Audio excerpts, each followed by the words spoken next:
What up, people? It's your boy Chig from Gooner Eagle Eye coming to you again with a review of the Arsenal versus West Ham game. I kind of told you so. Let me stop bragging.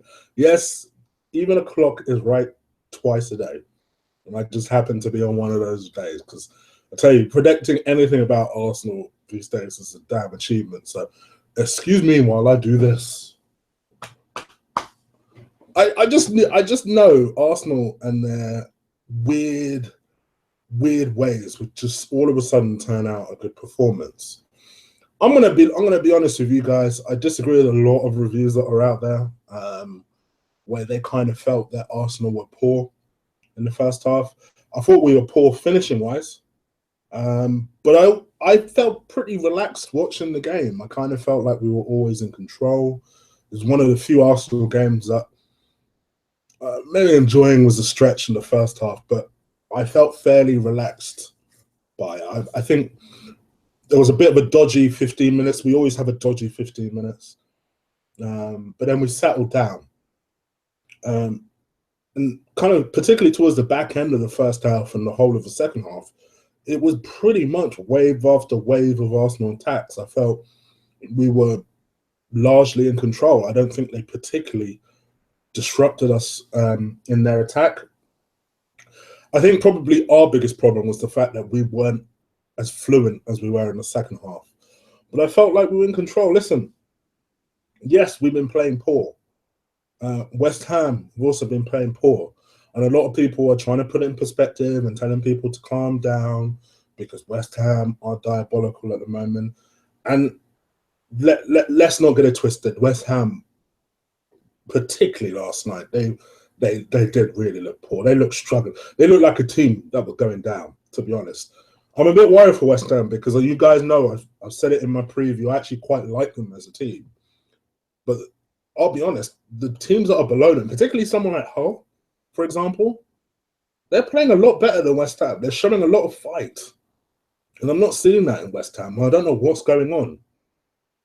So if I'm West Ham, I'm really worried. I'm starting to look over my back and thinking, oh, shit.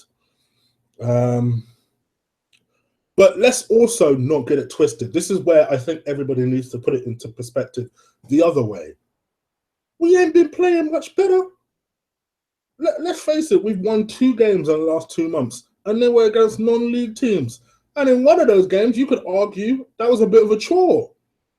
I don't necessarily think it was a struggle, but it was a chore. So let's not completely shit all over our performance yesterday. I thought it was a good performance. And I thought certain people who you guys know I've leveled a lot of criticism at showed up yesterday. There's no other way of saying it. Listen, I can admit when I'm wrong.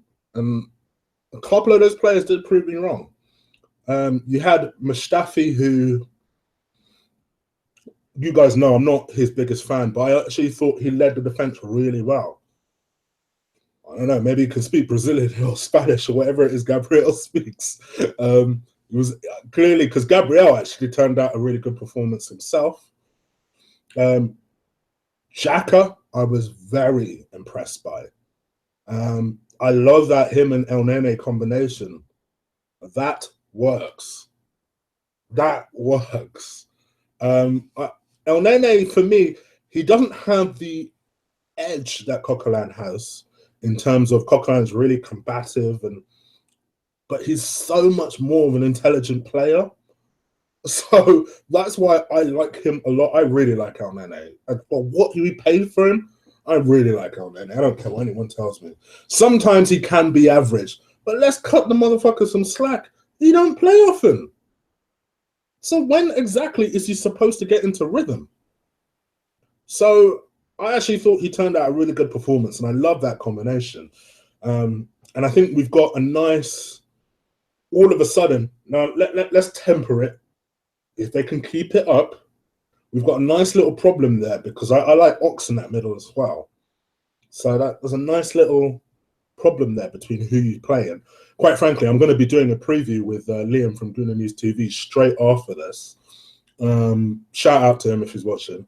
And I actually don't know which of the 3 I'm going to pick. So that will be an interesting discussion I'll have with Liam. And fair play. Listen, so I'm planning to do a review of this game, which I'm currently doing now, and a preview of the Crystal Palace game, and then I'm running straight over to Gooner to the Gooner talk, which I tend to watch anyway. Definitely watching it tonight because my boy Lee Gunner, who you've seen on here as well, is actually going to be on there at 9. I've got to see what he says about Mesut because even I'll hold my hands up. Mesut's been dog shit the last couple of months. You guys know this. Let's not try and front it out. But even I must admit, for once, this motherfucker turned up. Him and Alexis. And Alexis, don't get me wrong, he didn't get an assist, he didn't get a goal. But performance-wise, I thought Alexis, particularly in that second half, him and Mesut were running the show, if we're being honest. Theo did well. It's so nice to just think that, oh my gosh, we had players that played well. Monreal, I thought, had a really good game. Fair play to him. Hector looked near his best. I thought the young goalkeeper. Let's just get into the damn ratings. What am I doing? So let's go into it. So Martinez, I actually thought, considering he had a largely quiet game, he made one brilliant stop in the second half. Admittedly, when we were 3-0 up, but I think the clean sheet will give the defence and the boys some confidence. So it was an important save to make. I'll give him a 7 out of 10. I'm encouraged by him, particularly going into the Palace game. So yeah, looks like we've got a decent number 3. I'm happy with that.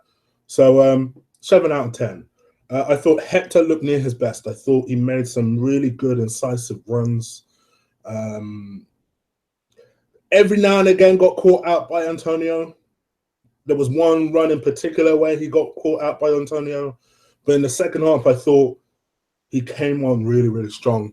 And clearly, his confidence grew as the boys' confidence grew. So I'd give him a 7 out of 10. So I've been asking the question lately, when are we going to see Mustafi have a standout performance? For me, this was it. 8 out of 10. Fantastic. I can hold my hands up. Good performance. Please let that continue. Gabriel gets shaded on by all of us. Let's be honest. I thought he was solid. Was actually pretty solid. He always has a dodgy moment or two, but let's face it, he had a clean game. He actually made one really good interception that I quite liked him. He cleared it a bit weird, but he made a really good interception. So yeah, fair play to Gabriel. 7 out of 10. Monreal, I thought, again, Nacho, I thought did well. I really did. I thought he did really well. I'd give him a 7 out of 10. El Nene and Xhaka. I hate giving halves, and I know you guys hate me giving halves. So I'm going to give El Nene a 7, and I'm going to give Xhaka an 8. I thought Xhaka was really good. Didn't get booked as well, which was a miracle against a physical West Ham team, but he did really well. There was one in particular where he saw the ball out, and I thought for sure, oh no, this motherfucker is going to do this little scissor kick. But no, he controlled himself, saw the ball out. Brilliant by Xhaka. I'm really proud of him. 8 out of 10. On the right-hand side, Theo, I thought was good. Got himself a goal. He's having a really good goal-scoring season. Say what you want about Theo. He's killing it goal-scoring wise. I thought he did okay. 7 out of 10. Alexis, I'm going to give him an 8 out of 10. And you're going to see who I'm going to make my man in the match, which I'm not going to lie, is going to surprise me. But I thought he although he didn't score, and although he didn't gosh, I've lost my way. Although he didn't score and although he didn't set up a goal, I thought he kept the team moving nicely. He was the engine of the Arsenal team, particularly in that second half. Do you want to know why all Arsenal fans are telling the board, pay this motherfucker what he wants? Just go and watch yesterday's game. It's going to break my heart when he goes. It really will. It'll break my heart when he goes. 8 out of 10. Mesut. Just for you, son. Brilliant. That is something that I want you to replicate for the rest of the season now. Brilliant performance, and I'd go as far as to give him 9 out of 10. I thought he was brilliant yesterday. Absolutely brilliant. 9 out of 10. Welbs, probably the only downbeat from for Welbs is that he's still working his way back to fitness. You guys know I love him. If I'm being honest, though, it was more of a 6 out of 10 performance. Missed a couple of sitters. One of them he should have put away at least. But I think he'll get there. I'm still not with Danny. I'm a bit worried because whenever he builds his fitness, for me, he's more effective on the wing when he's building up his fitness. And then when he's fit, then you leave him up front.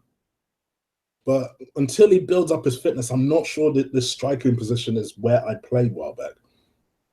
And you guys know I love Welbeck. I'm just being honest. 6 out of 10. Manager, I thought you got the team right. So you got to give him an 8 out of 10. Listen, you know me, I'm not his biggest fan. But he got the team right. I know a lot of people would have said, where's Ox before the game? I can kind of understand, and I wasn't really anticipating Ox to start. I would have started him, don't get me wrong, but I can understand him not starting, coming back from an injury or whatever. I mean, look, Wenger didn't even start his beloved Ramsey, so that goes to show you he has a rule when it comes to things like that. Yeah, I thought did okay, and fair play to Jury. Didn't celebrate, kind of did this arrogant walking away thing, but he laid off in a beautiful goal. That's what Jury is. I'm sorry, he is a plan B. Comes on, does a spectacular, buggers off. And that's what you want from Jury. So fair play to him. I'd give him a 7 out of 10. I'd give Ox a 6 out of 10. And I'd give Ramsey a 5 out of 10. I don't think Ramsey did that much. All right, that's me done. So you're going to see me back here in around about 10 minutes with some company. I'm going to do a preview of the Crystal Palace game because I'll be pretty busy over the next few days, including giving you guys yet again another video. I'm going to have Stell and I'm going to have Robbie Richmond on with me on Sunday evening, where we're going to talk about the battle for the top 4. And I think it's kind of appropriate, given the fact that we all support teams who are fighting for this top 4 place. So it'll be an interesting discussion to have. And let's give you guys something a little bit different from my regular reviews, previews thing. So stay tuned to that. All right, I'm out of here. See you guys in 10. Take care. Peace.